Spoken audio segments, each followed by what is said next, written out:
Yo, good morning. It's Guido coming at you with a coffee talk, and I've just had the damnedest conversation with this nut job over here. Good morning, Pilgrim. Good morning, Guido. Good morning, everybody. And it's Pilgrim from the correct side of the Atlantic with his raw blend.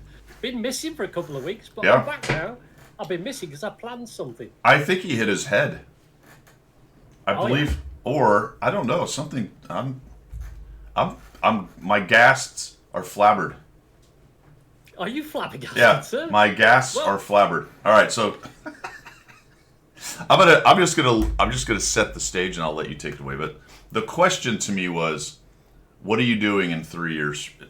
3 years from now in October. Take it away, Pilgrim.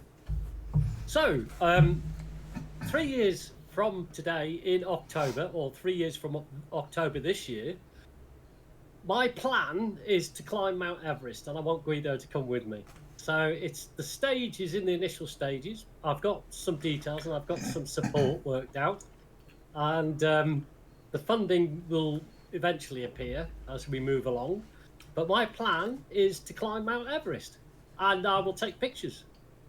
I don't need to stream, Madam Yorkshire. I can take pictures and then I can stream from base camp Nepal because they've got internet down there. Hey, So I anybody immediately, want to sponsor me? Just let me know. I immediately used my what is it? One of my life skills, and said, no, hell no, Just no way in hell. mental. Enjoy yourself. I wish you luck. Well, as we said, I'm going to call it Expedition Alpha Omega because I've got two lads who are currently going to be doing the 3 peaks with me in October this year. And I'm going to ask them if they want to do Everest. Well, they're young lads, so it'll be their Alpha, if you like. And it'll be my last swan song. It'll be my legacy. So it's called Omega. So it's called the Expedition Alpha Omega to climb Mount Everest. Thumbs up. I mean, if I die up there, what better to say that my granddad died on Mount Everest? Awesome, right? I guess that does give coffee talk an end date. It does, doesn't it? Yeah. So Amoeba. Yes, catch. yes, alpha amoeba. Pilgrim, that's nuts, dude. Well, you're more than welcome. Come along. I do appreciate the ask. I do. I have watched in morbid curiosity along the years people doing stuff like climbing Everest, and then we were discussing the amount of people that have died doing it. Yeah. You know, dead bodies on the way, frozen in place because they can't expend the energy to get them down, all that stuff. And I've always thought to myself, I just don't have any desire to do that. And I don't think it's not necessarily like being afraid. It's just I don't want to. I just No. don't want to. You see, for me, at the age of 66, it'll be quite a good swan song. If I do it, Yeah. I mean, I can sit there in my rocking chair on the porch, looking at the sky, thinking, yeah, I've been there. I've been to the clouds. You know what I mean? If I don't do it, well, hey, what a legacy. Fantastic. People will talk about me for days afterwards. Days. Absolute days afterwards. Yes, Madam Yorktown, we will have to have a system to find someone to replace the frozen popsicle. It's Oh, dear. Pilgrim popsicle. Yeah. 46 over 4K. Nice. So have you done them all, kids, or is that Nice, what kids. you're working on? I don't think I've climbed anything peak-wise significant. I mean, I've climbed some of the mountains around Utah, but never the whole let's go to the very top kind of idea. You see, you've been in a fast jet at the height, probably 5 miles high. I don't know what's the ceiling height for your fast jets. I've been Thereabouts. to 50-ish. Yeah. There you go. You see, you've been up in that rarefied air. You know what Yeah. it's like. That's almost twice. What is the top of 28,000? 5 miles. 5 miles Everest. 30,000? Yeah, something like that. Is it But really? I want to say 30 something thousand. It's 5 miles. Definitely 5 miles. Excuse me.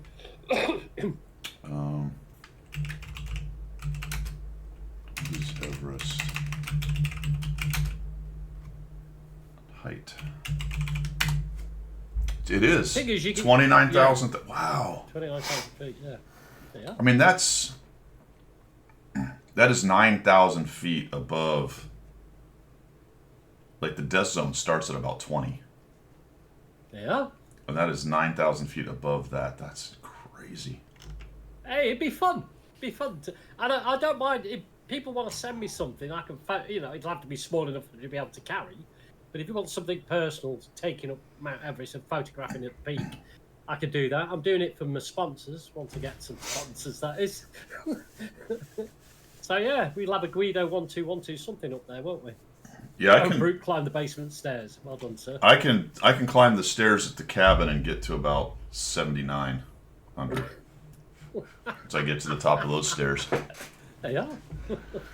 That is crazy, man. Well, welcome back. Other than going completely insane, how have the last 2 weeks been?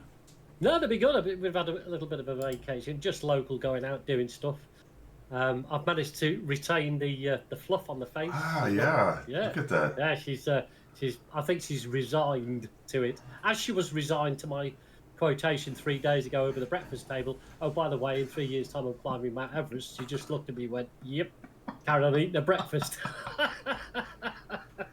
She's like, are you taking that bike with you? That's an option, isn't it? Yeah. That's never been done before. Is She's it? like, when you go, take that with you.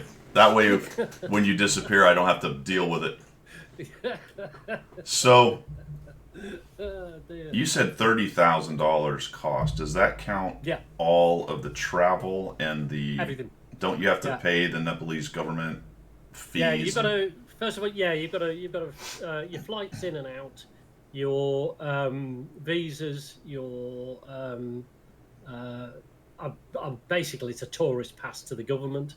Then all your equipment, which you buy in theatre, you can take certain stuff, but they'll give you buy a tent in situ, Yeah, tampons and all the sort of the heavy equipment. Say you're bringing it in with a flight. yeah. Food, water, Sherpas, and mountain guide, and most importantly, a doctor.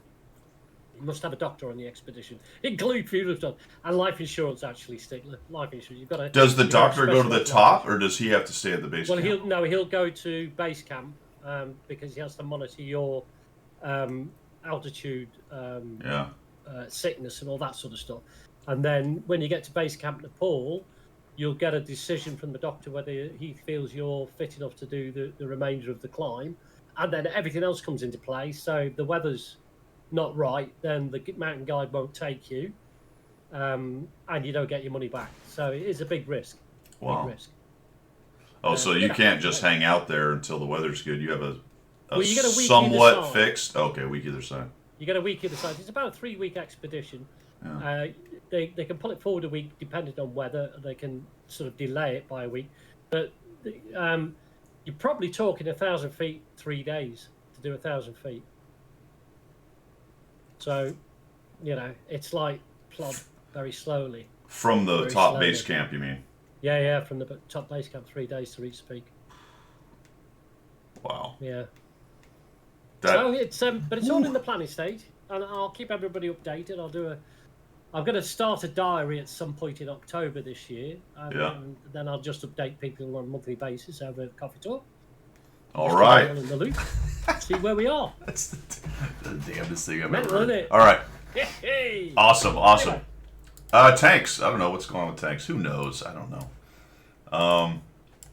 Channel news. I am working on the Type 59 patent thing, which is Okay. about to get a buff. Unfortunately, I'm going to be Yeah. finished with it before it gets its buff. Maybe I should just set it aside. 1.26 buff, isn't it? I might just set it aside and finish the rest of the battles with the buff and see what happens. We'll talk about those later. The K2, I'm pretty close to being finished with that one. That's getting the buff as well, isn't it? Yeah. Oh no, the K19 is getting the buff. Sorry. Yeah, not the K. Yeah, the K2's the IS4 thing. Yeah. Playing the Vickers a bit.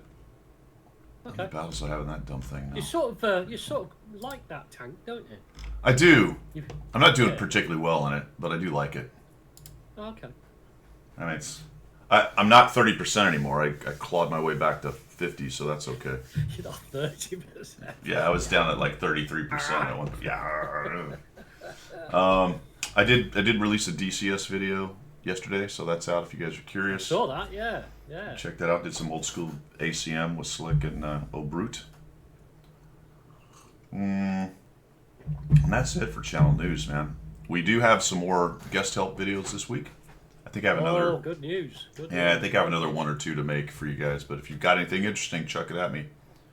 See, here's a question about DCS then. Is it a AI enemy, or can you fly against each other?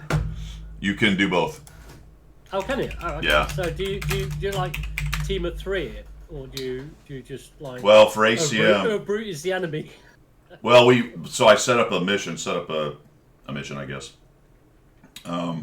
with two fighters that are together, and then you can spawn in around them with a single. So what we did was 2v1, but they were all humans. Okay, that's And then fair. we swapped it. Well, it's a standard training event that we do. Oh, okay. Yeah, so Yeah. the concept is you've gone through a merge, you've done all the BBR stuff, and now you've gone through a merge, maybe splash something, you're down on missiles, and then other fighters start tapping you from different Right. directions. So you're down to your cannons. You've got no. No, I set this one up with 1 AMRAAM and 2 heaters. Oh, do you? Yeah, so we're Okay. so low on missiles, but still have a couple. That gives you options. When we're training students, it's just so they can do visual lookout, they can run their radar, find the bad guys, use their RWR, get turned in the right direction, defend themselves if they need to, kill the bandit and not your wingman, all that kind of stuff. It's always good to always Preferable. yeah. Preferable to Yeah. kill the bandits. Yep, got to do the right weapons deconfliction and ID Oh, stuff, and it just goes on and Yeah. on. So it's a really good one. What gets me about, I understand that missiles is a primary weapon, but it feels like you're cheating when you fire an AMRAAM off and it's 3 miles away. Instead of closing in with the enemy and seeing the white Yeah. of the eyes, Yeah. you're basically firing at a little black dot in the distance, aren't you? The concept, so you should win 2v1. It's Oh, yeah. fun as the Yeah. bandit because if you can kill one or two of the fighters, that's pretty good. With the way this one's set up is, yeah, we might shoot missiles on the first 3 or 4 of them, but pretty quickly the fighter's down to cannons and the bandit's now coming in and he's got the advantage, missile wise anyway. So because he hasn't launched his. Oh, got you. well, he's in a new airplane, so. Yeah. We'll just keep flying until we're out of weapons or we lose an eagle and spawn in. Actually, on this one, we just spawned in singularly. So sometimes Slick or I would come back in or because we swapped out who played Bandit too. I didn't do. Okay. Yeah, I have a bunch more footage that I didn't use. I just used the first probably 15 minutes of that particular session. Are you trained in real life then? When you run out of missiles and whatever it is, 30mm cannon or whatever, is that why you carry a Glock? Do you stick your hand Yeah. off the canopy and just shoot the Absolutely. the plane as it goes Absolutely. back? Oh, there you go. Then. Well, the thing That's is, you've handy. got to, you've got to flat plate it so that you have very low airspeed, Okay. All right? And you have You it's don't a, want to rip your arm off. well, yeah, and it's a more Canopy, stable yeah. gun platform. Then you crack the canopy, Yeah. you take a couple shots before you get too much Right. speed back from the stall. Okay. Close the All canopy up, put it back in AB, and off you That's go. cool. Yeah. I'd love to see that. I'd love to see that as a training program. To Mm-hmm. be honest. Before the Cobra maneuver, that's what we did. It was called the garter snake maneuver. It wasn't very effective. Well, during the First World War, I mean, that's basically what they had. They had Webley revolvers. Yeah. Yeah. It was the gecko, not very dangerous. Hand grenades. Throw hand grenades at each other. Yeah, catch that. They did that in World War One. Yeah. Shooting, they Fucking took right. handguns and rifles, and they had Yeah. sometimes bricks, and for a while it was flechettes, big barbed arrows, I guess. Failing that, this is why you have to watch Monty Python a lot when you're a pilot, because failing that, you just throw insults at each other. Yeah,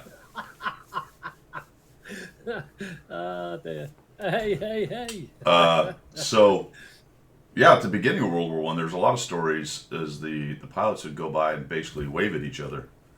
Yeah. Because the beginning of that war, they thought it was going Yeah. to be a grand adventure and chivalry and Yeah. all that BS. It didn't take very long before they started killing each other properly, but at the very first, especially in the air, there was a lot of, guys waving as they went by because most of the aircraft were doing spotting stuff. They weren't necessarily Yeah. fighting each other, but pretty quickly it turned and they started trying to get rid of each other. So Yeah, it's really interesting reading about the very beginnings of World War One in the air. Well, it was always gentlemen who flew, wasn't it? So it was classed as that, wasn't it? It was always, Yeah, that was yeah, sort of, yeah. sort of. Until they just because the early aces, the ones that survived anyway, they quickly came to learn that the way to survive an air combat is assassinating the other guy, i.e., you show up unobserved and shoot them, and then you leave. You don't turn, you don't swirl. The whole dogfight thing and we know that today. Swirling around in a dogfight that's not where you want to be. If you can do a slashing attack, kill them, and get out, that's good. That's where you want to be. Yeah. Like honestly, any combat, right? If you can kill the enemy before they can react or shoot back, that's what you want to do. That's exactly where you want to be, isn't it? In out fast, in out and fast. That's the way it is. My BMW, thank you, appreciate that, Madam Yorktown. Jimmy K in the house. What is it? A video? Is it a YouTube video or a what video? What is it? Yeah, hit and run, Jimmy. Absolutely. Let's see. So the rest of the channel news, I think that's pretty much it. Other than I spent yesterday trying to pry open a antique cabinet that the latch had broken on. Really? Yeah, that's your own. It wasn't one you just bought. No, well, I bought it probably 6 months ago. It was a cabinet the wife just had to have, and it has one of those little antique keys and a little clasp, and it was always a little wonky, but I could do it, and now it just will not open. So went back over to the old guy that runs the shop that he redoes all old furniture and crap, and he gave me some advice on how to do it. I'm like, God, fuck. Hammer and chisel. Was that the advice? Yeah, pretty much. Wedges. It's not a very, it's the clasp thing doesn't go too far, so it might be a case I might be able to pry it out and it'll let go, but I have to be careful because I don't want to break the glass or break the wood or hit with a hammer. That's a good plan. You could do it with a paper clip if you get 2 paper clips or a pair of tweezers and a paper clip. If I was there, I'd show you. But basically, you've only got to drop the keys inside. There's only one key on those old latches. Not the key, but I think it's jammed, Pilgrim. I don't know if picking it's going to work, but I'm not sure how the mechanism works. I'm sure somebody who could pick locks could probably figure it out pretty quick, but that's not me. I don't know. A saw, yeah. Well, I'm considering a sawzall through the back stickler and then repair the back piece, but I need to pull it out a little bit. The problem is it's also got a bunch of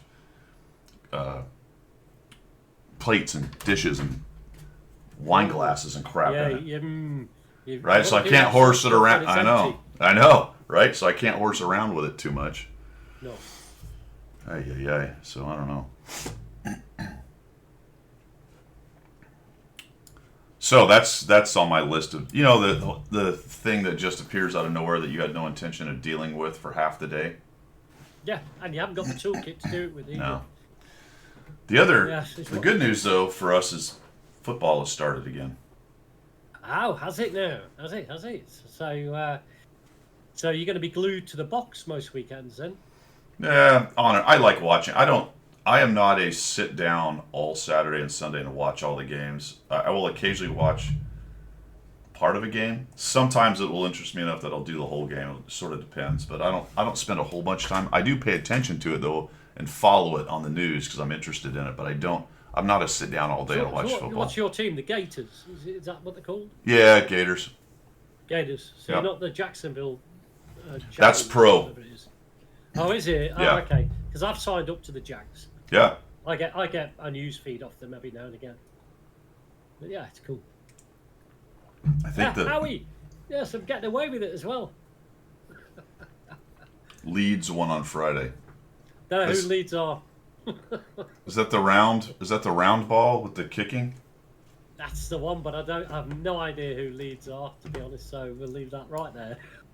You don't know who Leeds are? Nah, Northern Monkeys, mate. You know, don't need messing with them. I'll tell you why. When I was a lad, I used to go to every Liverpool football club home game, and occasionally go to an away game when I was a lad. And I went to Leeds, and there was three of us, three Liverpool supporters, walking back from the game, Yeah. which we beat Leeds, to the station, and about 1,000 Leeds fans, all in hobnailed boots and short jeans, and because they're all, E.Y. guns up there, they're all northern, chased us, three of us, chased us by hundreds of hobnailed, booted thugs from Leeds. So I thought, I'm never going to go to Ellen Road ever again, because it was an experience I didn't want to repeat, to be honest. Man, Good they old just Leeds. they just ran you out of town. They ran us out of town, yes, but quite quickly as well. I saw that video there. Who gave it to us? Madam Yorktown. I think that's a follow-on to the same group that made that whole setup. That video, Pilgrim, is the one where the three guys had that setup where they could play like they were loading the tank, and one guy was yeah. One guy was driving, and one guy was doing the. Was that not RU? Was that not the RU server? No, I think I want to say it's Asian. It's in the Asia server. Oh, okay, right. Okay. Might be China, but I think it was Asia. But it 76, looks. I think, Brood. Yeah, I think they've built that thing. It looks like they now have like hatches, and they can they've built a. Oh, do they? A kind of shape of the whole shape of a tank or whatever. The trouble is if you and I did it, I'd be dead in 10 seconds, and you'd be left on your own, wouldn't you? You know what I mean? Because that's what happens when we have a platoon. I die very quickly. You then use my armor as extra armor. Well, the question is who would be the aiming and who would be the driving. I don't know how would we figure that out. I don't know. Do you know what? I'd be better off in the back making the tea. It'd be good tea. You carry on and do your war. Oh, that'd be good tea though. Oh, it'd be good tea. Yeah, it'd be all right. Yeah. So we win many battles.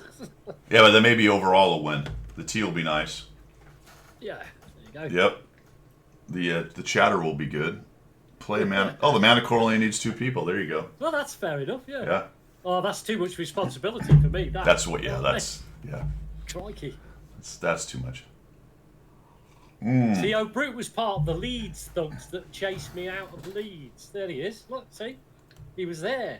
56, 50, 75, 76. Yeah, that's you, Brute, with your hobnail boots and your braces and your stripy shirt without a collar. Eat my gum! I'm sure Pilgrim was completely innocent in that situation. And yeah, absolutely. I didn't throw anything at anybody. yeah. There was no instigation. No. Not that much, anyway. All right. It's time to shill, Pilgrim. It is. Let's get out the appropriate blue lightage. As we have said, I think, for a while now, there's not a whole lot to shill about, to be honest. We're sort of in a holding pattern. It is a bit of a holding pattern, isn't it? Yeah, we've got that. So where are you on?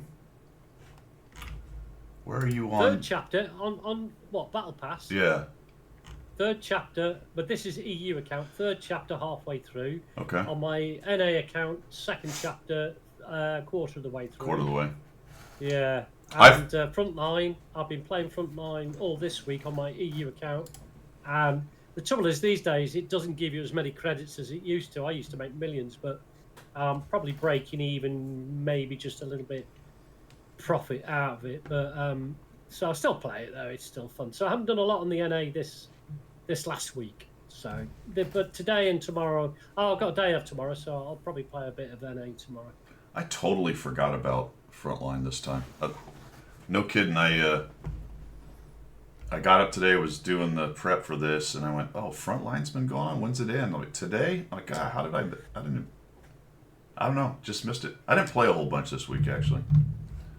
All right, Premium You get Shop. weeks like that, though, don't you? You get weeks where, you're busy with real life, aren't you? We did some streaming on Friday, so that was a good session. Yeah, I saw that. I always catch it too late because it's in good time for me, actually, because it works out about 8 or 9 o'clock in the evening for me. And so I keep meaning to do it, but I'm so tied up with other things. And then I come to the computer about 10:30, 11 o'clock, and I go, "Oh, Guido's just streamed." Okay. But well, I'll remember. I sort of rage quit again. Oh, did you? Yeah, I got about how unusual. 2 hours and 15 minutes into it, and then stuff was like just really pissing me off. So instead of continuing to yell at the screen like a maniac, I decided to I decided to go do something different, Yeah. which worked Yeah. out. I actually got to do work on some DCS stuff, get some of my bindings put together, mess around Cool. with the mission thing. So Oh, you still haven't got all your keybounds set up for your DCS then? my F-15 I think is back to more or less correct. I did do some work on my settings for the graphics, so it looks better again. So I think I'm back in terms of that. But Would you ever consider doing fighter bombers in DCS and having a mission, a bombing run mission? I screwed around with the F-16 and I put some dumb bombs and I learned how to use I don't remember what the acronym is, but it's just the simple bombing site for gravity bombs. And I goofed around with that for a couple days, and I dropped a few bombs and figured that out. But I started to mess around with some of the laser guided stuff, but it was a little more complicated than I thought, and I just sort of gave up on that and moved on. The reason I asked, there was a game, I can't remember what it was called, but it used to have Stukas in it, you know, and so it was Gravity Bomb, but with a Stuka. Yeah. And it did fighters. Well, I can't remember the name. I'll dig out the name of the game. I actually quite enjoyed the game, but with the fighters, you sort of got to engage quite early. It was all World War II fighters. Yeah. You got to engage quite early, so it was interesting, but it was real time. So in a Stuka, you like flew for an hour virtually before you got to the enemy positions before you could start bombing. It was like dum dee dum. Was it IL-2? Yeah, could have been. Yeah. Yeah. Yeah, you sort of fly forever. Yeah. And you've got bombers above you as well. You can see the trails, you know, and all that sort of stuff. Yeah. And it's And awesome. like, You fly that mission, you finally get near the target, and all of a sudden the flak comes up, and maybe a fighter, and you're dead, and you get killed. You're like, this is sugar. It's It's like- absolute sugar. 20 minutes of ingress, and you're dead before you even drop a bomb. Like, that was You don't fun. even get to do the howly whirly Yeah. noise. Yeah, that was fun. All right, Emil's on sale. We've got Frontline going on, so you've got the Emil 1951. See, now, Emil's on sale, and I didn't click until I did Frontline, and I couldn't figure out why there was hundreds and hundreds of Emil's 1951s facing me. I was like, why is everybody... Because normally it's Progettos, isn't it? Yeah. The old progs. But Emil's coming out of the woodwork everywhere. So easy to kill, though, aren't they? You know what I mean? Yeah, they're not much, are they? The I guess Wargaming thinks that the XM66F is a good Frontline thing. I don't know. I don't know, mate, but I wouldn't have said so, would you? Yeah, and the Senlac. For some reason, the Senlac is always sold during Frontline. Again, I don't really know why. It's okay. It's whatever. It's all right, but I mean, if you're going to go Frontline, you're going to go an auto-loader, reloader, auto-loader, aren't you? All the time. Get your anniversary stuff. You have 21 hours if you are going to buy the UDES 3. Yeah. Get your coins spent. Yeah, spend your coins. Token Yes, coins. good point on that as well. The coins are going to go away. That store is still available. I think that's pretty much it, fellas. I mean, Not a lot. also you can go over here and you can peruse the standard tanks in no particular order, completely mixed up together. And good luck finding what you may want in that mess. That's that right there. What else? I don't think there's anything even in the missions over here. No. VZ55's top of the tree. Centurion Action X, and that's it. There's nothing else going on here. We will have, I think there's another season of the Chartreuse as your Manicore monkey, dog, tiger, cat Yeah. is about to start. Yeah, there is, and it's the Manticore Onslaught, Manticore something or other it's called, isn't it? Yeah. Oh, I did forget to show you guys this. So this is pretty good. All right, so 59 Patton. We're going to go to service record. Check it out, fellas. By rankings, look at this. Number 2 in the 59 Patton, and number 3 in the Panzer 58. Hey. And in the 59 Patton, there's exactly 4 people.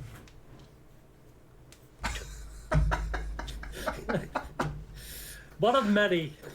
And in the Panzer 58, there's 3, and I'm last. Nothing wrong with coming third, is there?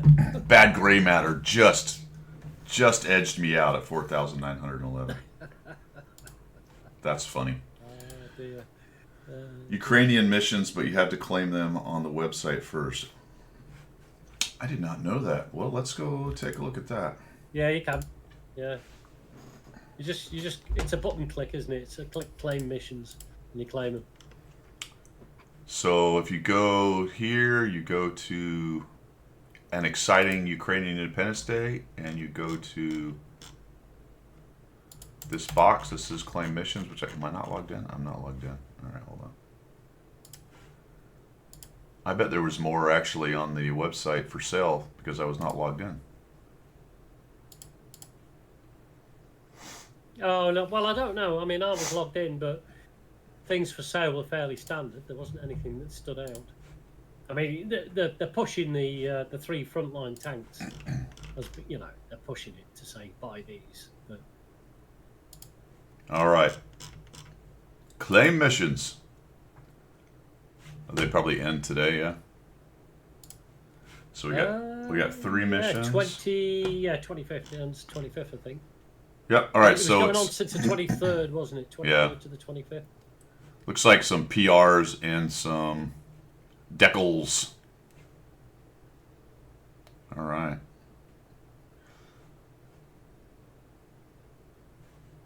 Well, there you go.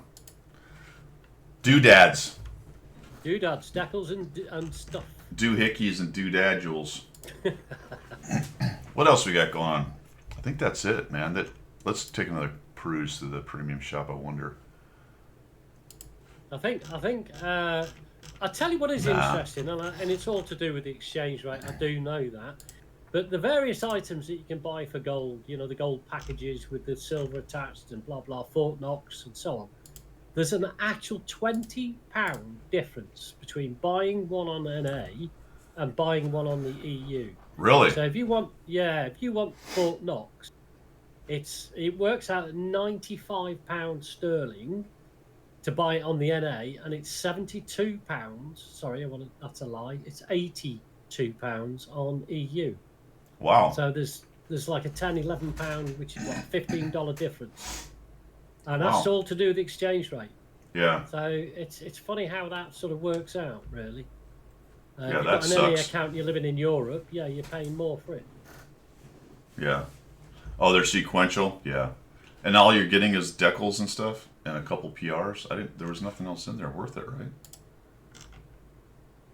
I don't think there was a skin, wasn't there, at the end? The T57 skin. I want to say. Oh, are there some? A Ukraine skin for the T57, I think. Huh. Yellow and blue camos. Yeah, that's all there is, right? It's just this yellow and blue camo. Yeah. Sword and keyboard. How you doing? Good morning. Hokey dokey. What else? I think that's it for shilling, man. There just wasn't really that much going on with that. I think they've got a lot running in the background. They've got Frontline, they've got Battle Pass. Yeah, that's there's true. a lot of stuff. There's lots of stuff you can get. I mean, I've double loaded my EU account with everything I'm getting off Frontline and Battle Pass at the moment. I've got sort of 14 days of premium time off all that. And it's a free-to-play account, so I've got 14 days of premium time for nothing. Thank you very much, just for playing the game. Drives me crazy. There's a lot in the background. Drives me crazy they don't have the date right on this section. Zemke, thanks for the sub, man. How you doing? All right, so 3 September is what we're going to on Battle Pass. That is next Tuesday. We are on Common Test 3 for the next patch, which I assume will come out on the 4th or 5th. Something like that.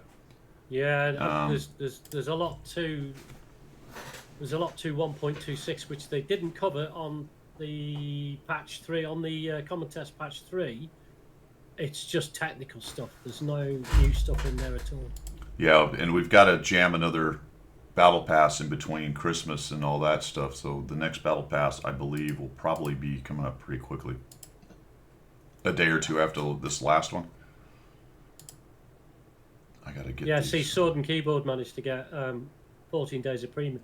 I do like that because for a free to pay player, it is hard these days to get anywhere. You can't really get past tier 8 without having to put hand in pocket at times. So to get goodies like that off Wargaming free of charge, I like that. I mean, you can do it, but it takes a lot of game. It takes a lot of time, right? Like, yeah. If you're gonna chase all of the free premium days and PRs and all the different little things that they do, I mean, I never really looked at it, but I guess because Battle Pass, the regular level of Battle Pass is free, right? Yeah. So what do you get out of it? You get less in the way of premium days. That, to be fair, free to play is not really a very good description of my account, because I do pay for the the secondary battle pass. I do that, but if you then have to do all 3 chapters to make it value, because you're paying for it. You're paying 2,500 gold for each one. For each one, man, for 7,500. Yeah. I mean, there's a significant amount of doodads for free. Yeah, if you count it all up, you've got to do the 3 chapters. If you count it all up in how Wargaming monetize it, then you are doing better than breaking even. Put it that way. So it's worthwhile. Bounty equipment, yeah. I mean, and it takes a long time to get through this. It's not like you're. I mean, you could sit there and just crank it out, I guess. But honestly, it's a month-long process, really, for most people for each chapter. Yeah, absolutely. And there's stuff, but it's not an overwhelming amount of stuff. No. A little bit of money goes a long way. Well, a lot of money, I don't know. However you want to look at it in this game. Well, if you think about it, a total of what, 7,500 gold. I don't know what that is these days, but and half the stuff that you get Wargaming monetized, but it actually doesn't mean anything. You're right. Credits. Yeah. You know what I mean? Credits, and they put a price on stuff that is made up. So it's $34 for 7,500 gold. Yeah. So you spend that, and that gets you. And that's 3 months of Battle Pass, right? So $10 a month, $11 a month for the Battle Pass to get the rest of the doodads. I mean, and it's whatever. It's not that great, especially since you consider you're probably buying premium too. If you are, premium. What's it? $10 a month for frickin' Watt Plus, right? Yeah. And another $11 a month. So that's $22 a month plus whatever premium ends up costing you. If you're just purely buying it. So what's 30 days of premium? Premium account 30 days is if you just bought it one off. So 90 days of premium is another $31. So let's just say you did it that way. It's cheaper if you got a year. That's another $10 a month.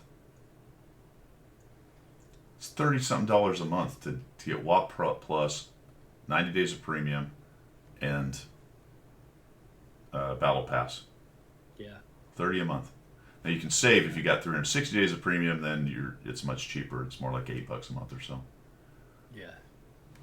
$7, something like that. But holy cow. Cliffy, it costs about 2 seconds of Mount Everest time. Yeah, it does, doesn't it? But 3 Starbucks. For $30,000, you can get 2 years of World of Tanks. Yeah. 8 years now. I haven't bought premium time in 6 years and still have 1 point. Yeah, I haven't bought it in a long time, and I have 13, but I'm not doing it the way you do it. You've been doing it on all the different awards for all the competitive stuff, and I guess boxes as well, probably. I guess we've done it the same way. I don't have any prizes from the competitive stuff. All right, man. What else we got? We got, I think we're on to subjects du jour, man. We're all ready. Yeah. There we go. Cruising along. Talk Mount Everest again. No, we don't want to go into that insanity. You've got to come. I really. I cannot go to Mount Everest. It's cold. I don't like it. Yeah. And plus it's another it's another 8 hours traveling time. Oh God, that was. I don't even particularly care for sleeping at 7,800 in my. I love the cabin, but I don't sleep well.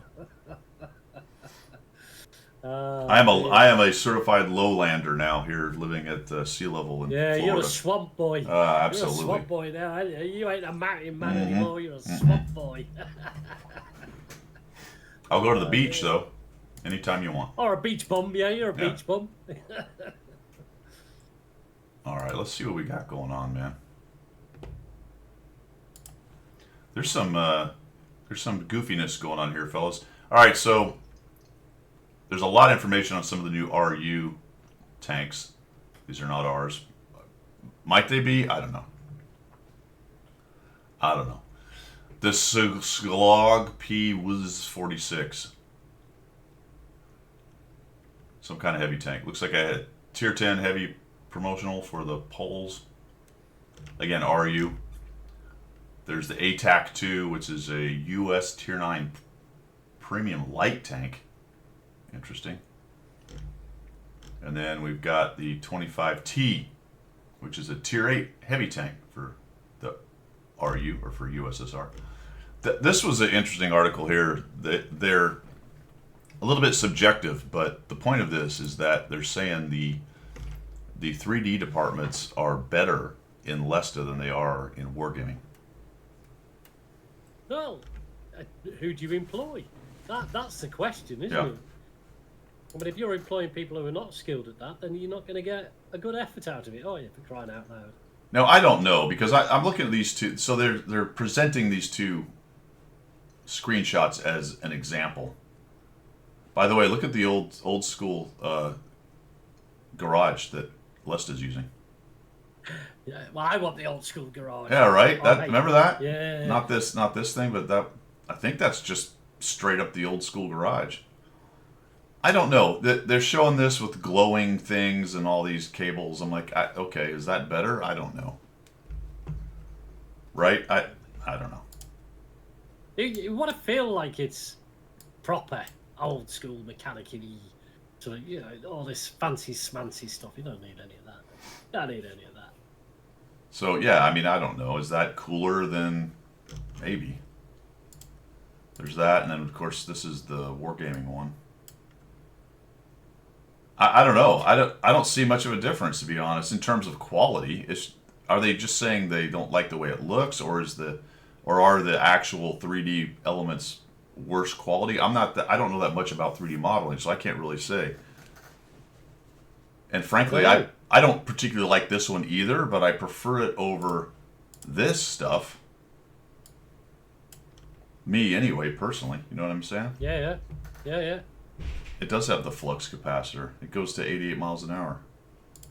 And then they have this example. Well, this is the same tank side.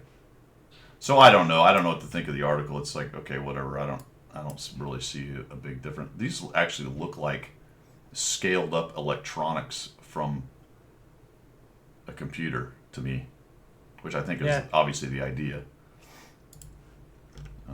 I don't know, man. So they're like, all right, this is cool. These are good, right?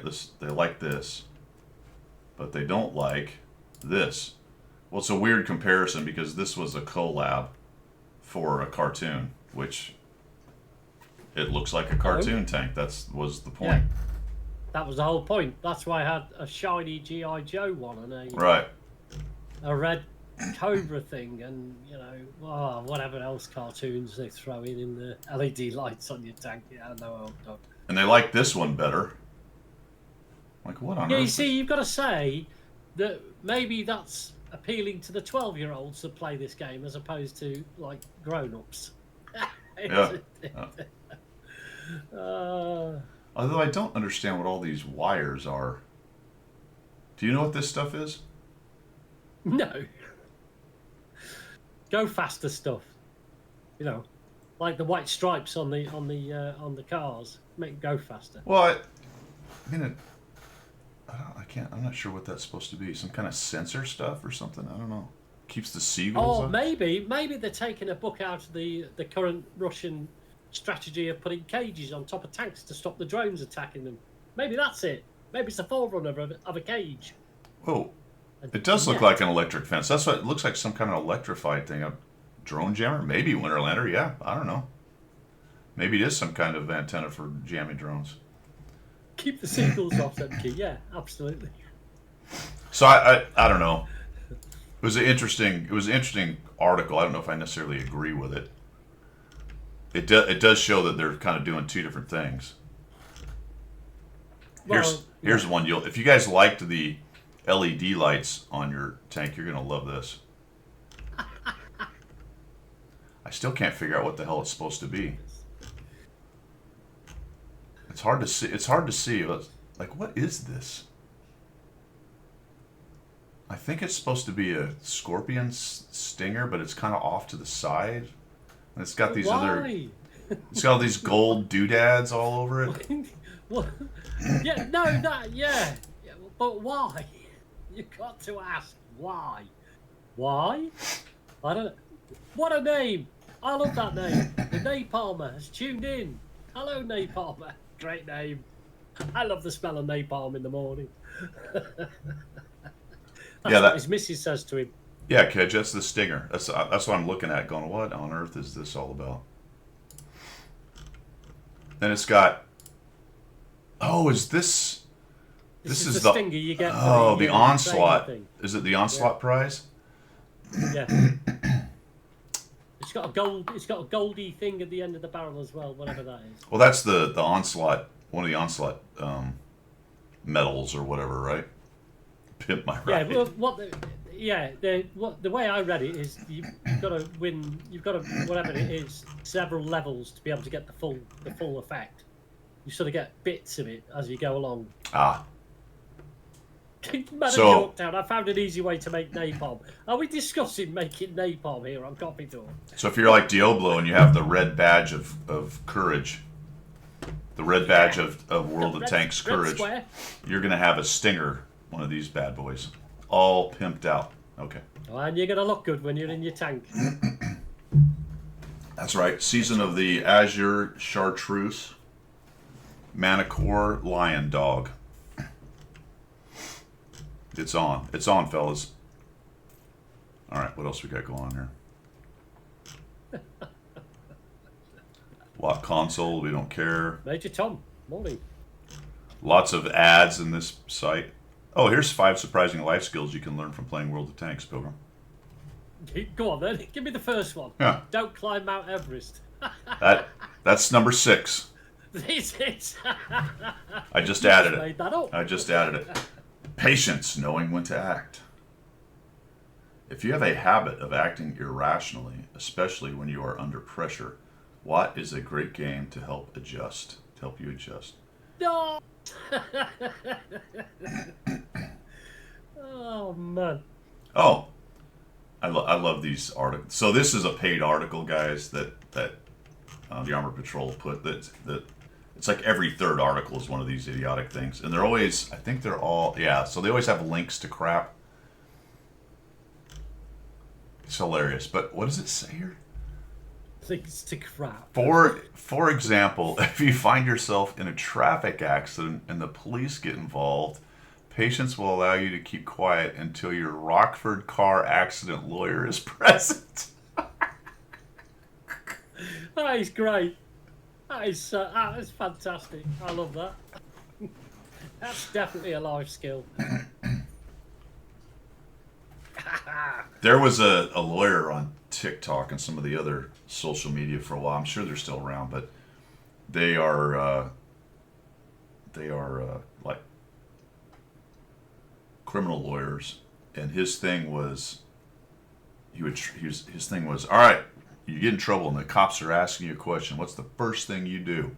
What's the first thing? This is what I say every day. What's the first thing you do when your cops are asking you a question? He goes, shut the fuck up.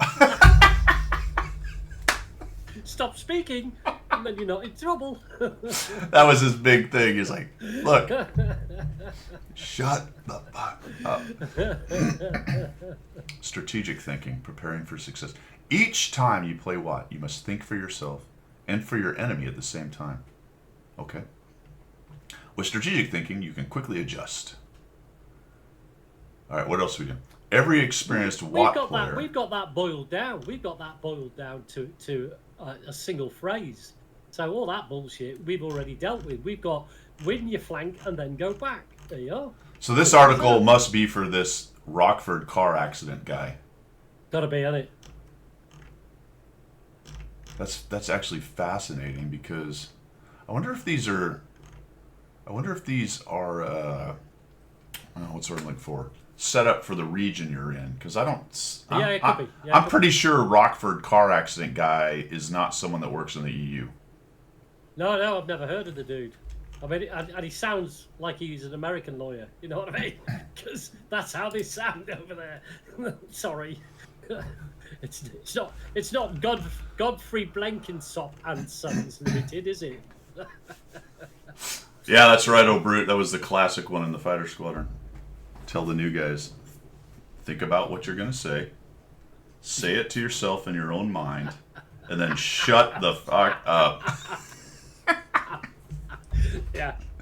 So it's a Chicago person. That's a whole ad for a Chicago personal injury lawyer. That's hilarious. 5 football players who lost big in divorce. So what are we selling here? Who we got here? We got Zemke, they do. high net worth divorce lawyer. There you go.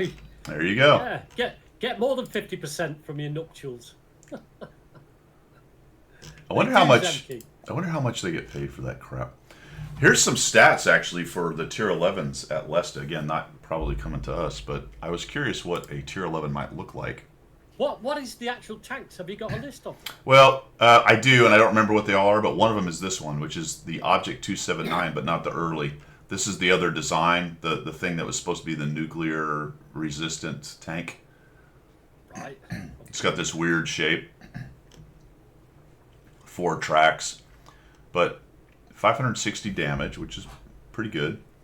Lots of pen, 265, 326. 12-second load, 12.5-second load. Not particularly accurate at .38. Aim time's okay. Only -5 gun depression. DPM is decent. It does have a lot of hit points, but it doesn't have more than a mouse. It's only 2,700. Good armor. 275 with that much angle. That's a lot. So I don't know if there's any hitboxes down below in the tracks. I don't think any of that's hitbox. So it's all insanely angled. And the 310 turrets quite a bit. But you would think if it was tier 11, it would be like a world away from tier 10. I mean, that's tier 10 penetratable, isn't it? You know what I mean? Yeah. So that's what I was thinking. It doesn't, at least initially, it doesn't look like it's insanely higher than a 10. Yeah.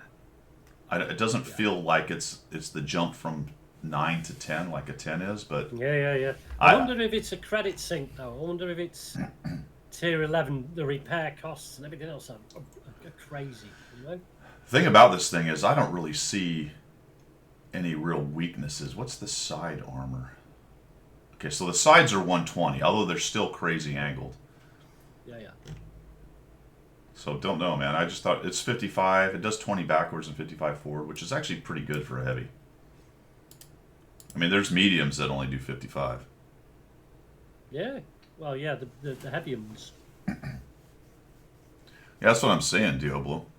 So this doesn't feel like the rise from 9 to 10. Yeah. Like from 10 to 11. It's strong. Don't get me wrong, but I don't know if it's that big of a jump. Then, are they? Do you know? I don't know. I don't know what the concept is and how they're going to do it. I'd hate to be. Well, it wouldn't be an 8. You could see them in a 9. It's already bad enough getting shit stomped by 10s in a 9. Imagine 9 against 11s. But probably a moot point for us because there is no indication that any of that kind of thing's happening. That's good. Let's see. So there's some other stuff here. We've got now this is the Czech, I think, or no, Polish, right? Polish. This is the premium that. Remember we talked about this a couple months ago. I'm like, what? How come it's very weird that they put the Polish TD line out with the star shells and all that crap, and there was no premium to lead into it. Yeah. But this apparently has been messed around with. So it's got the deep rifled barrel, so it has that damage mechanic going on, and they've messed around with it. So they increased the time to load. So it looks like maybe it was a little overpowered firepower wise. So they've slowed down its reload. 16 seconds. That is a long time. So 700 to. But they've increased the damage. And then decrease. Oh, wow. So they increased the close-in damage, but decreased the further away damage. Okay. Okay.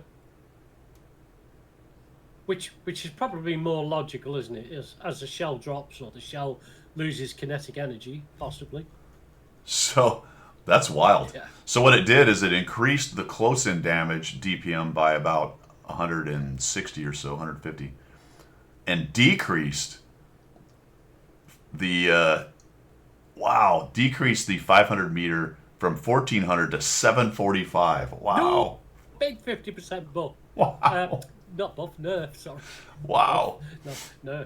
That's so basically you're just splatting the side of any tank at that distance. You're not doing anything. Well, I mean, you're doing a 200 alpha shell from a big old TD that takes 16 seconds to reload.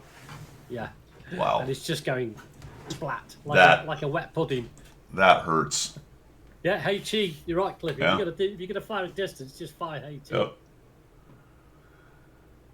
I mean, have we covered the 1.26? I haven't got there yet. Buffs. No, when we get Not yet. Yeah, we're definitely getting there. We'll get to that. Yeah. In fact, let's take a 5-minute break because we have been at it an hour. And when we come back, we will cover the 1.26 because there's a lot of stuff going on with the vehicles there. And there's a couple other interesting things here we'll dig into.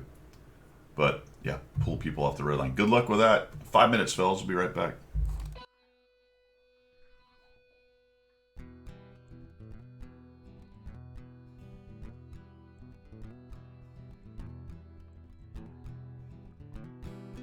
Guido is his name, tanking is his game.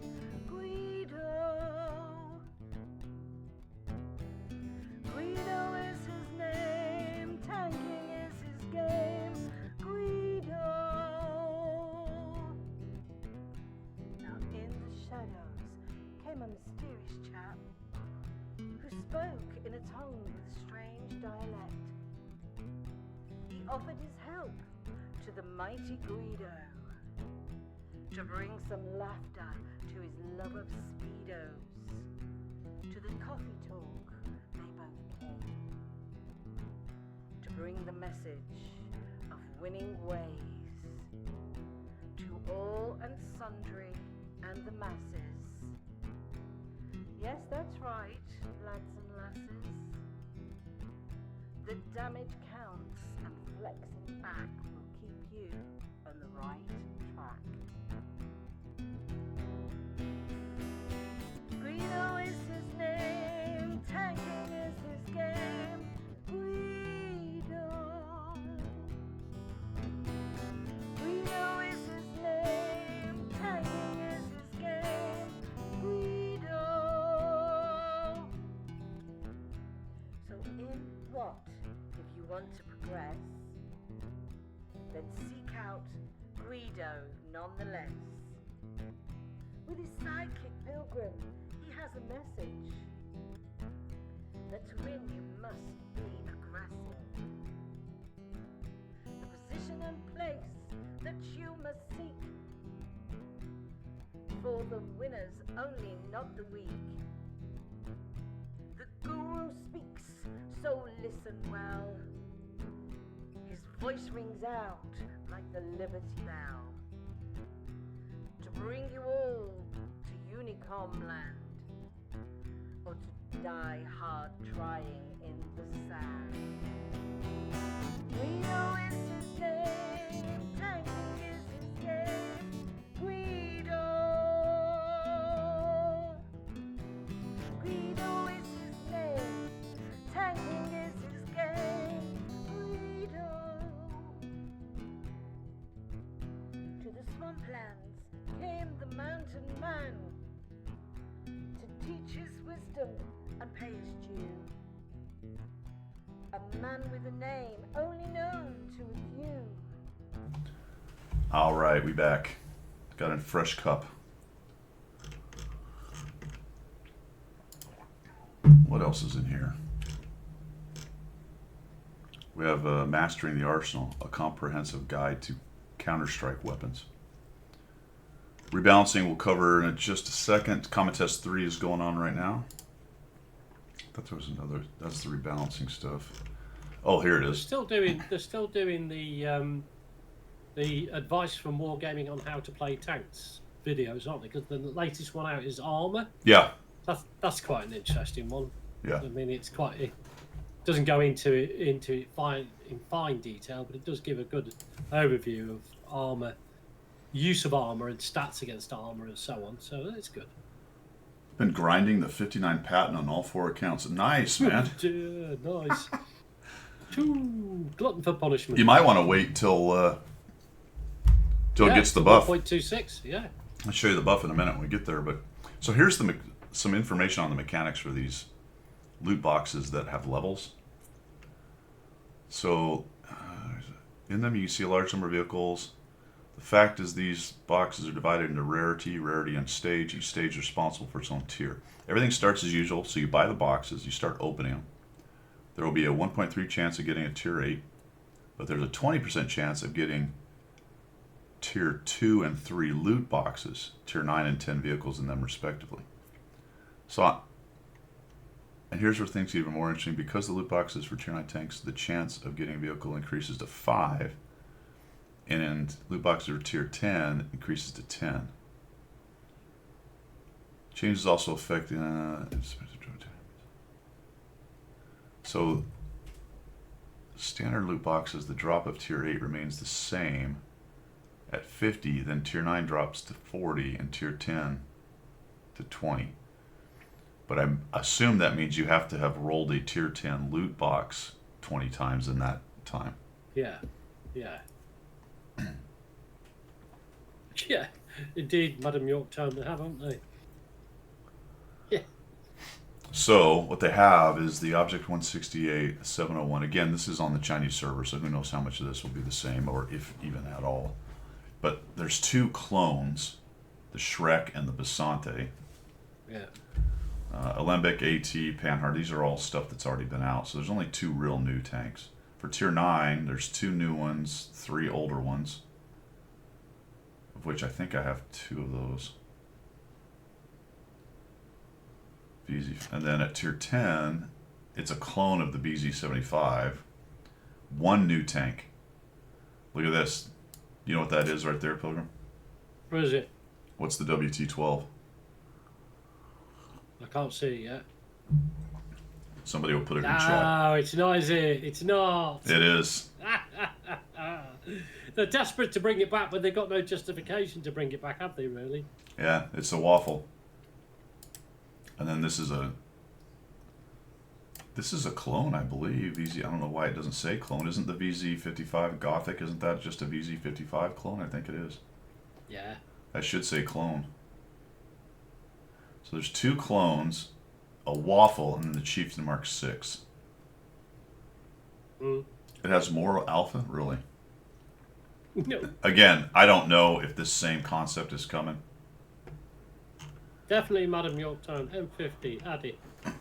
So if I'm reading this right, what it sounds like is you buy 50 boxes. You don't know what tier you're going to have because it's actually a roll. You have a 1.3 chance of getting a tier 8 premium in the box, but first you have to figure out whether you have a tier 8, tier 9, or tier 10 box. Yes. So you have a 20% chance of getting the second level box. Oh, it says 20% chance of getting either one. So then what, 50% at that point? How does that... Okay, so a 20% chance off the bat of the box itself to change tier.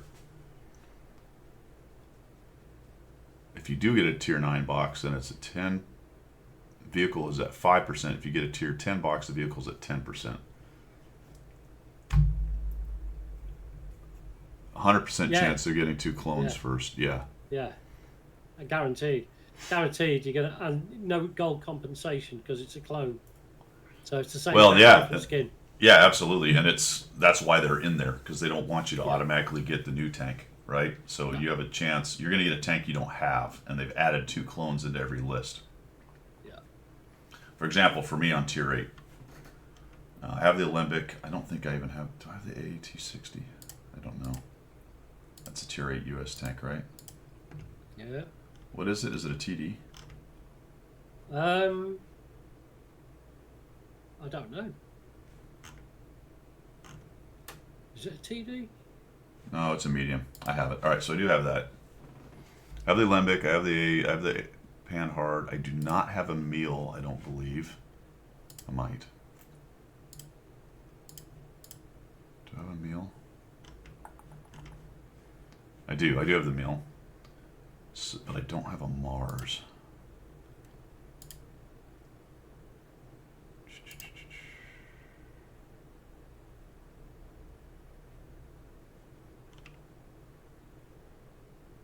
I do not have a Mars. All right, so I don't have a Mars. 1, 2, 3, 4. So there's 5 different tanks that I don't have. So getting the Object 168 or the 701, who knows? They'll sell a ton just for the BZ, yeah. Well, it's the same concept though. If you're looking for the BZ, there's 4 tanks. Depending on if you have everything else, there's already 4 new ones at tier 8 that you've got to wade through. I mean, you're ended up buying a lot of tanks. You're getting extremely lucky. Yeah. A lot of tanks, buying a lot of boxes. Boxes, yeah. Absolutely. Chieftain Mark 6 is a Tech 3 tank on the console. See, console get far too much for what it is. You know what I mean? It's only like 10 players on console. I don't know why they bother. So, I mean, there you go, fellas. It's, I don't know. But that is, it may never come to the NA. It may never come to EU. I don't even know what the point of it is, but, I mean, I know what the point of it is, but at the same time, I don't know what the point of it is. RU has banned some vehicles from strongholds. Oh, okay. I don't know why the Mivi That's interesting. I don't know why the Mivi would be banned. Does anybody know? Why? Is the M5Y some kind of crazy strongholds tank for some reason? I don't know. That's a good question. I don't even understand this. From August 22nd to September 24th, the following vehicles will be prohibited from use in stronghold battles. The 60 TP, I sort of get because that's kind of meta, I guess. I mean, I don't understand concept. What? I get the BZ. TST, I don't even know what that is. The Burr, okay, sort of understand that. The M6, the Cromwell, and the Type. The ones that are fun. What? Yeah, we don't want you to have fun. I don't even understand what's going on here. What is the purpose of all that? To be honest, given whatever they say it's OP or not, why ban any tank? Just, it's, you know, because those are the tanks that everybody plays. So if it's going to be an onslaught challenge, just challenge with any tank. If you haven't got that tank, tough luck. You know? I don't think. Why? It's like when you ban maps. Why? It just, if you get the shittiest map on the game, and then all, let's face it, they're not all 100% anyway. Just play it. Just I don't exclude any map, and I don't exclude assault or encounter either, because it's just the game, you know. But hey, well, there you go. Some people do. Yeah, I'm not. 485Ms. Yeah, exactly. Right? That's what's so funny about these events. The M5Y, I can't wrap my mind around. I don't understand. Must be something going on with them for some reason on. Well, they must have stats behind the decision, because you would hope that that's the reason why. They haven't just picked it out of thin air, but knowing Wargaming, they may well have done. Yeah, don't know. I don't know. So, yeah, it's weird. I don't know. Yep. Very strange. All right. So let's go check out the changes, because we do have an article here for, where is it? Rebalancing. Why? That could be it, Leaf. Track mechanics, premium tanks, letting free-to-play players more jolly. Yeah, I guess so. Yeah, but that track mechanic hasn't really turned out to be anything in the game. But it isn't really. It's just a nice visual, isn't it? But Diablo, that's my question. Are people picking the M5Y in strongholds? I can see the 60 TP, but the M5Y, I'm not tracking that. Maybe it is used. I don't know. You would know. I don't. But that's why I'm kind of like, what on earth? All right, what do we got? improvements to tier 10 battles in their branches, my friends. So here are the stats that are changing on the bat chat. Somebody told me the other day, but the big one is the extra shells. So it's going from 30 to 50 shells. I mean,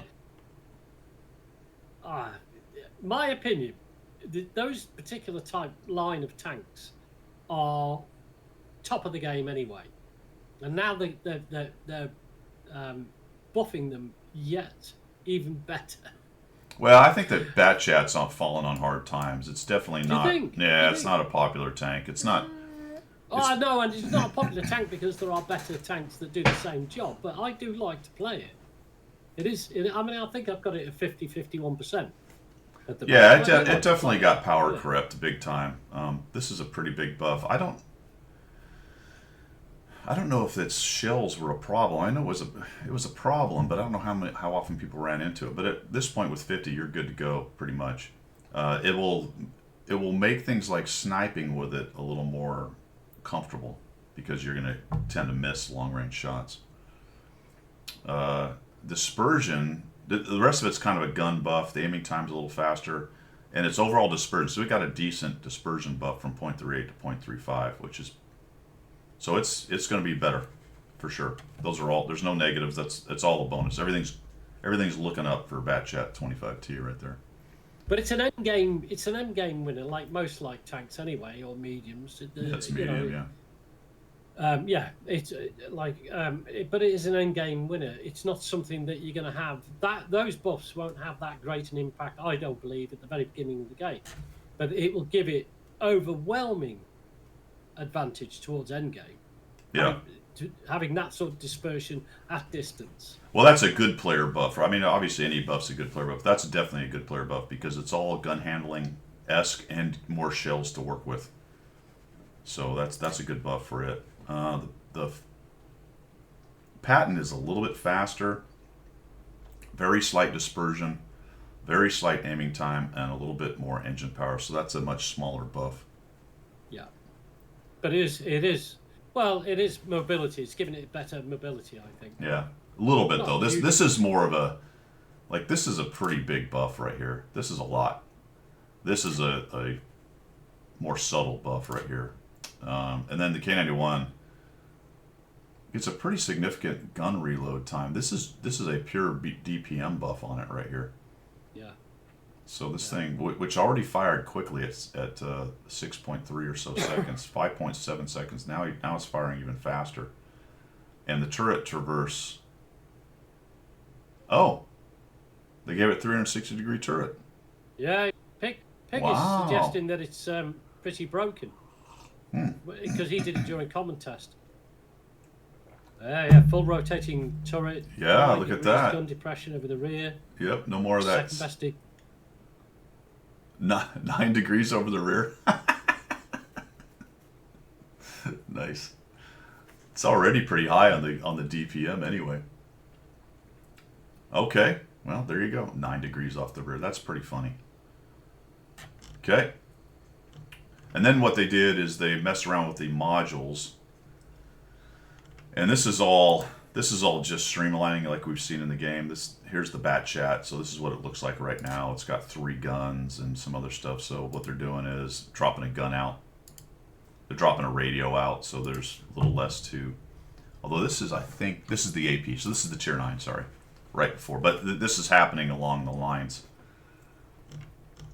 This is the tier 9 pattern, so it had all kinds of crazy stuff going on. We had 2 guns sort of on this offshoot. You had a gun that's on the other side of this extra turret, of the upgraded turret. Some of these were derp guns, HE stuff, yada yada. So they streamline it down. 2 guns, a turret, and you're done. We need compensation. Well, I think that's sensible. I think also the radio thing. You know, when you're doing the grind and you want to elite each of your levels as you're grinding up, the radio thing is a real pain because there could be 4 different radios in there, and they have almost no. Well, I wouldn't say no, but they don't have any sort of significant advantage in the game. The whole radio thing has been. Just leave it as one radio and have the top radio. Yeah, the radio train left the station 10 years ago and it never came back. Absolutely. Yeah. They just did nothing with it. It's just irrelevant. Yeah, so the same thing here. We got the before with the tier 9 object version, and you go after and just streamlines everything. Like there was an extra turret on its own little section here, and now they've just put it in line to get to the K91, so you kind of have to grind through it anyway. Changes to radio modules. We made a mention. People said 2 or 3 did not provide any notice. Well, at least they're saying it. Yeah, they're being honest, aren't they? Good. Reduction to single radio. From tier 6 onward, all vehicles in the rebalance branches will only have one radio module, the top one. With the exception of Soviet, I think they said, did they? No? Okay, I misread it. I read somewhere they've excluded Soviets in something, whether it be radios or something else. I can't remember now. That is interesting. Yeah, Grendel. Yeah. Yeah, but you have to if you want to elite it for whatever that's Yeah, worth. if you want to elite your tanks, you've got to do all that nonsense, haven't you? And they're enhancing the stock configurations. I'm not going to go through all this because who cares really, but I guess if you're grinding and the stock tank's a little better, you care. So that's a good thing. But they've done a lot of wickering around with stock setups. So 1375, stock to top. The tier 5 Sherman's getting a bit of a buff stock. The Object 416's getting a stock buff.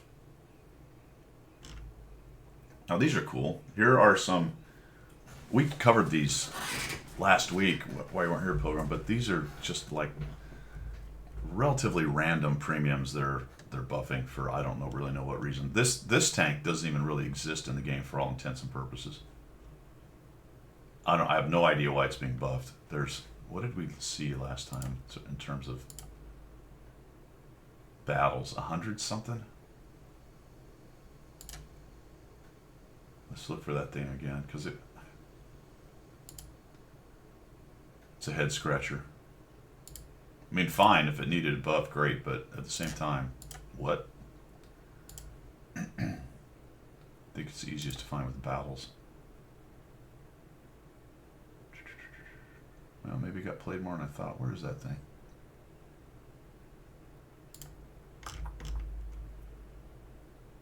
Let's see, it's 100. Well, Napalm is saying the Model 6 is weird, it's not even being released, and then Cliff is saying 0 on NA and EU. Right, it's not even on here, right? So maybe it's a box tank or something. In any event, it's been buffed. It's getting a better aim time, pen's going up, dispersion's from movement's going down, chassis better, turret's better. Whatever. There you go. Random buffing of random tanks. Yeah. The AMX 30, I guess, needed a buff. I don't know. Its reload time is down 1 second. What? Chassis and turret rotation. I mean, these makes it more comfortable to drive around. Tomato now shows your stats with people you platoon with and against people you face. Really? And that is catching the cheaters out. Big style. There's a Quickie Baby video out about that. About what? Because Tomato.gg is now showing all that information. It can show that if you're platooning up with people who have 0 damage each game, and you can look back on the last, whatever it was, 20 really? 30 game. Yeah. They're catching cheaters left, right and centre because people are stupid enough to upload their games to Tomato.gg. There you go. That's So where do I do that? Contacts? No. I don't know. I don't use it, but having watched QB's video on it, it's quite amusing, to be honest. Left side, scroll down. Teammates. Glitchy Beach, not so Kedge.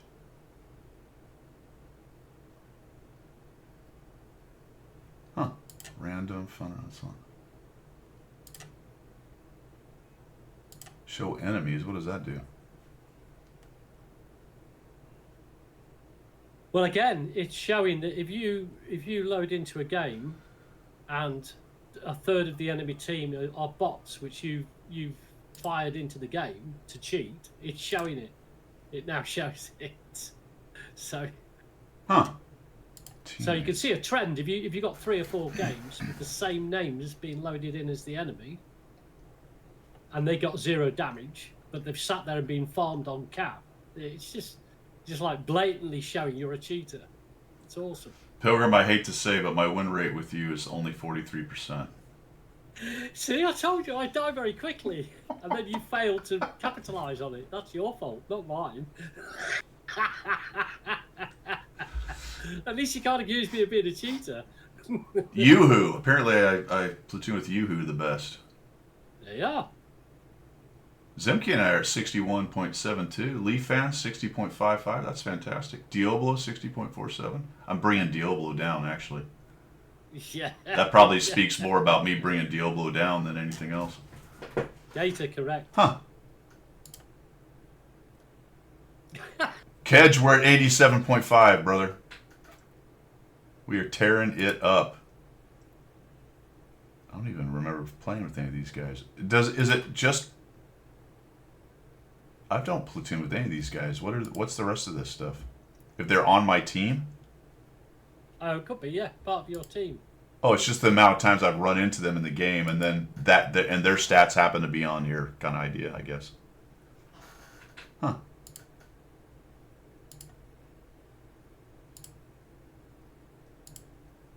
That's kind of wild, actually. Show enemies. So, win rate against me for him is 100%. Okay. Like, I've only... Are these all just 5 or less? Yeah. Huh. I find that strange, actually, that I've only run into of all the people, I've run into him 7 times. See, like, well, yeah. You could go along the lines of it could be when you're streaming and you count it down, but you don't know. I would have thought that just over however long this is, how long has this been tracking people? I mean, this says 2 months. I would have said in 2 months, I would have guessed I'd have played against random people a couple dozen times, but that's not even true. The most is 7. Yeah. And Huh. you would think because NA is, on average between 5 and 8,000 per day Yeah, right. playing it, you would come across people a lot more often. But remember, that's not the same 5,000 people. No. That's just at that particular point, so people play it different. So most. What do you guys have? Anybody have more than that? I have 7. I have several guys at 7. Woody, Sam Porter, Super Yo-Yo-Lo. He's kicking my rear at 71%.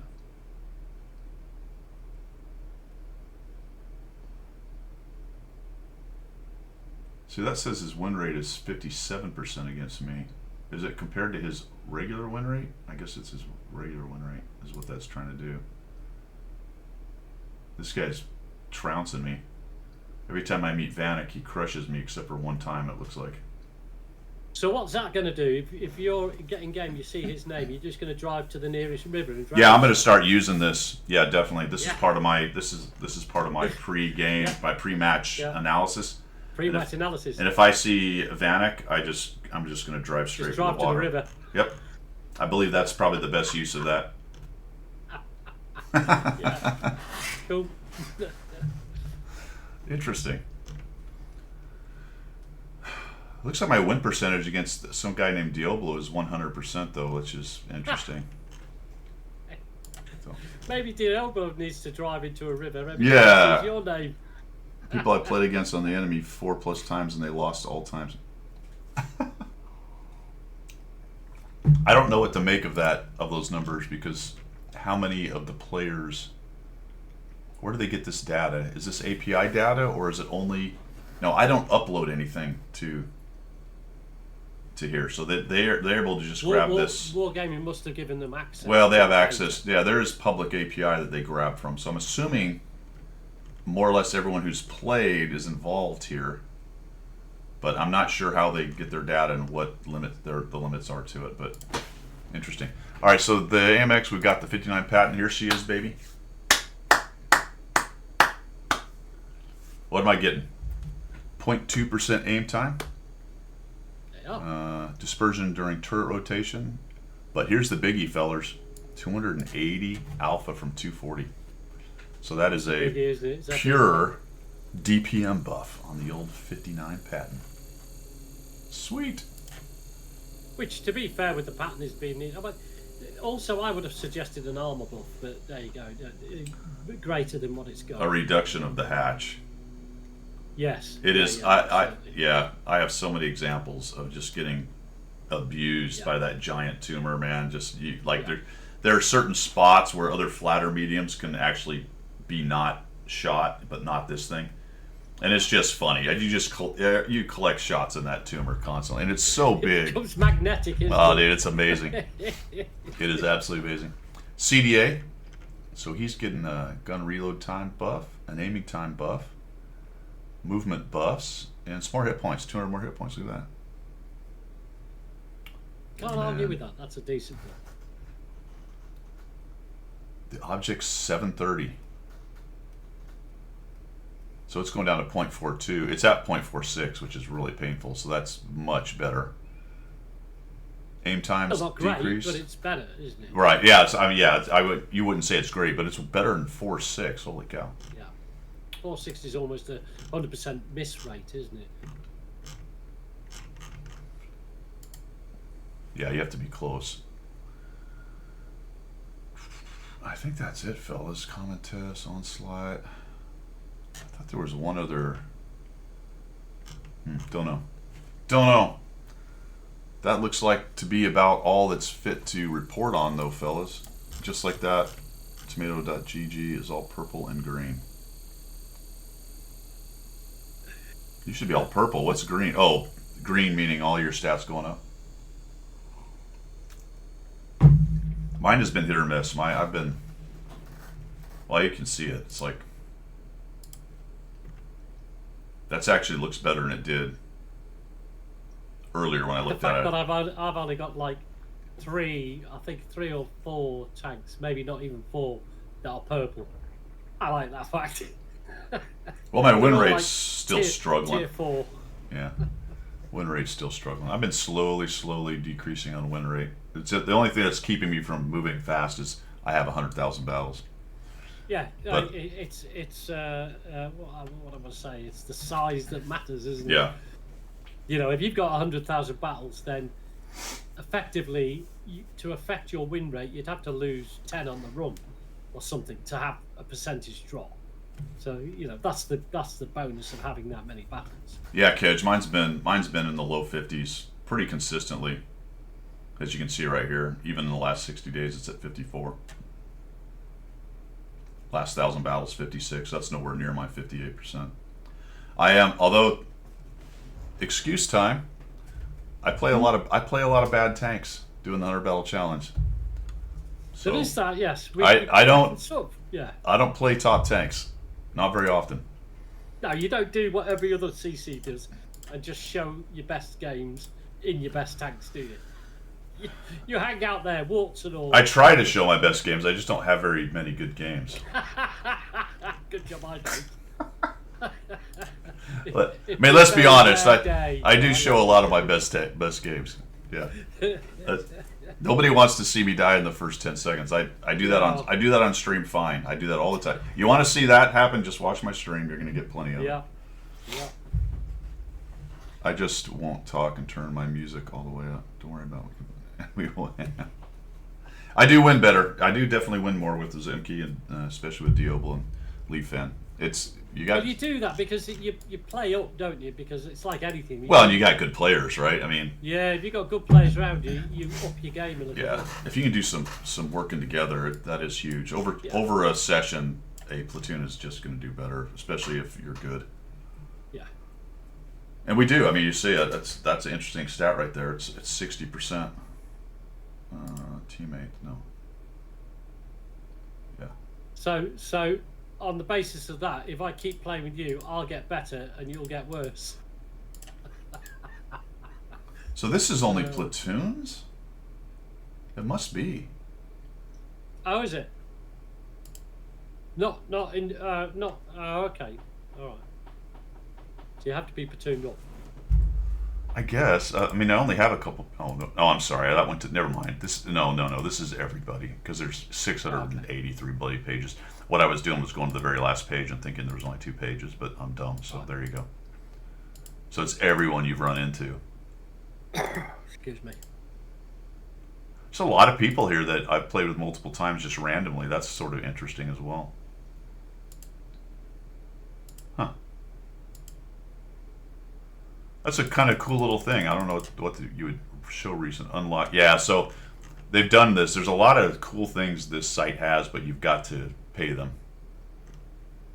Oh, yeah. Which is, I get it. You know, they're spending time, so they might as well make some money off of it. Even though my win rate sucks, my survival rate's pretty high. I wonder if I'm prioritizing that a little too much. I don't know. Well, now when you come back to that's tied into your win rate, isn't it? Your survival rate, which is one of my big failures. I can't seem to. I'm plateaued at 52% overall. Yeah. I think it's purely because I die a lot. I don't see the end of each battle as much as other people who have a higher win rate. I think I'm getting the right places, getting the right shots in, getting the right amount of damage, but then I'm dying. So I'm not helping my team at that point, and I'm not helping myself at that point, and so that's why my my overall stats, wargaming stat thing that you go to isn't shifting a lot. You know, is it the personal, the PR, or whatever it's called? It doesn't shift. I'm sort of stuck at 4-7. I can't get it to shift because I keep dying. Yeah. So it is a big factor. It's a big factor. Your survival rate is a good thing to have. I think I have an extremely high survival rate when in a win. Yeah. I am at the end of most battles that I would say that. I would say the majority of my battles, whether win or loss, I am alive at the end of it. That doesn't mean I survive it necessarily, especially in a loss. On the winning side, I have a very high win rate. I mean, I've got a 46% overall, even at 53% win rate. What that sort of indicates to me maybe is, even in losses when I'm still alive, I'm not in the right place at the right time to get the win. So some mid to late game positioning errors are probably, so yeah, you're alive, great, but you didn't do the things you needed to do to get the win. I think that's where I struggle. I think really that just highlights that on a losing battle, you run off and hide somewhere. I don't think I do, but maybe there's some truth to that. That's kind of what ends up happening. I think you redeploy looking for the easy end shot. Well, yeah. So I run bravely. So I run bravely away, is what you're saying. Brave Sir Robin. One, yes, good. Brave Sir Robin. Let me just go hide in the corner and get one last shot. That's the one. You can't find me. I have caught myself doing that, kind of going screw these guys, fall back to get the damage. Yeah. And not being good enough to fall back and carry, but I will, and maybe then leaning too far into that too early. I think, and I've been working on this actually, I think that my penchant for going back, while still important, is I might prioritize that at times a little too much. I probably need to stick with some flanks a little longer, because what I'll find is I'll see it happening, and then I'll pull my tank out of the flank and it's not quite won or dealt with, and all of a sudden next thing I know, both flanks have fallen because I left. It's very hard to judge because with the amount of battles you've got, you'll have a second sight. You'll have subconsciously, you'll know when it's time to do that, but it's very hard to put that into practice because it feels like the flank is won. You pull out, and all of a sudden that one gun has made a huge difference. Right. And you've gone to the other flank. You've gone back, and you're going, oh my goodness, where's the rest of the team? It's still a balancing They've all act. just died on it. It's still a balancing act, because you can. There is obviously the case of staying there too long, and you find you did win the flank, but also the other one's crushed, the other one's and they're already rolled. So there's nothing you can do. So you're always trying to fight that balancing act. Yeah, it is. Oh, there's an Easter egg in the garage apparently. There is. Where? I haven't got the client open, so I can't check it. But What is somebody's this? found an Easter egg. Near the pink swan. Pink Swan. Where's the Pink Swan? The blow up guy? Radio, same near the radio or something. Radio.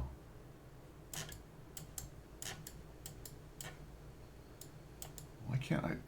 There we go. Radio. Oh, you have to have the garage sound. Oh, right. The radio. You click on the radio and it makes music. Okay. This guy's playing with the little moon lander thing that from that event. The Scarab Beetle. Yeah, that's from the moon event right there. To the right of the Udes. Ah.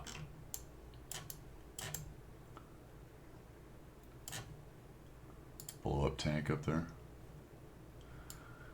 Cool. Well, Pilgrim, that's all I got, man. I think I've run out of events for World of Tanks to talk about. That's it. Because I've only played the EU this week, so and I'm going to go and find that Easter egg later on. See if it's on both EU and NA. I'm sure it is. What do I got to do today? Today I have to try to pry open that antique chest, that antique chest. piece of furniture. You know, it's good luck with that. I don't know what do they call? You know, it's got Chest the glass. Yeah, it's got the glass, and you can present like a kitchen cabinet. No, it's not a kitchen cabinet. It's a cabinet, but what is it? Hutch. Thank you, Use the Lee German Fan. word. Hutch. Hutch. I was going to say shrank. The old Germans use it. Yeah. Shrank. There you go. Yeah, but I have to go. What am I doing futz today? around with that. God knows. I've got a day off tomorrow, so this afternoon is a. I've been out this morning on the bike. I went out on good. the bike. I met up with Dougie at 8 o'clock in the morning. Why? I don't know. We went to Hunstanton, had a cup of coffee, and came back. Oh, that's a perfect Sunday, man. Yeah, it is. Yeah. Nice And then you out. said, "I'm climbing Mount Everest. Do you want to go?" And he went, Yeah. I did say to Dougie, I asked you, I said, you're more than welcome to come along. You just went, you're mental. You're absolutely mental. "Tell you what, I will come over for the celebration of life." Great, yeah, no, you're more than welcome. I mean, Yeah, I there won't be a obviously, but there won't be a you- viewing or anything because you'll still be a frozen popsicle up I'll on the be frozen peak. doing that. I'll be frozen solid with them. That's just knocked your 15 rating straight off. Oh my goodness gracious! Oh dear. By the way, thanks for the follow. It was Analyte123. Welcome. Thanks for the follow. And Zemke, thanks for the resub. MyMBW with the resub. Much appreciated. All right, dudes. I got to get going. I got some stuff to do. I have to go get. I have some wooden wedges that I had for something else. I don't know, some other project I was doing. And so I've got to. Just something. I gotta. I have a. Maybe you could actually wooden wedge. Is it a lock in like that, or is it a lock going that? So it's two. Obviously, the two. It opens like this. Oh, okay. So you got. And the latch is there, and the you know, it kind of. Yeah. I don't know how to do that, but yeah, it goes. It Goes that way, catches yeah. it like that, so it won't open. So you could wedge them. You could wedge it slightly. Maybe I don't know how deep the latch is though. You know, okay. if it's just Yeah. catching the edge, then you might be able to Might be able to get it out. pry it enough that it comes out. But if it's deep, you're never going to do that. You're gonna crack the glass if you do it too. Well, I may have to get a Sawzall and because there was a Take it off. decorative piece of trim, so I took that off. Right. And I can see where the latch goes across. I may have to Sawzall right through that latch. Yeah, but yeah, the problem is the shaking, if that's going to, you know. Yeah. Yeah. That is a dodgy job, mate. I know. Especially if the house general stood there watching you. Honestly, it might be if I get a really nice sharp, like the handsaw with a metal Yeah, blade, yeah, and yeah. very slowly and carefully. But Is it brass? it Is might it be, brass? yeah. If it's brass, it'll be fairly easy to cut with the It steel. could be steel though, but either way, that would be a very slow, meticulous process. So that might have to be how I do it too. Okay. No, they're square. Yeah, they're fine. The doors are fine. It's not that they're bound The up. mechanism's probably The key jammed. mechanism's jammed up, and I can't get the whatever that is to move. Yeah. Anyways, Anywho, let's find somebody to raid. Yeah, find somebody normal. I won't be here next weekend, by the way. Next Sunday. Somebody normal? Okay, so no Pilgrim next week, alright. I should be here next week. Okay. I expect to be anyway. If it changes in the meantime, I'll let you know. But Okay. The current plan is on Sunday I'll be going. Are you going to climb a peak? Pardon? You're going to climb a peak? No, not yet. I'm going to what we call the Wall. It's like your national. Oh, yeah. Cemetery. So Yep. it's our national. So I'm going up there on Sunday. If that changes, I'll let you know.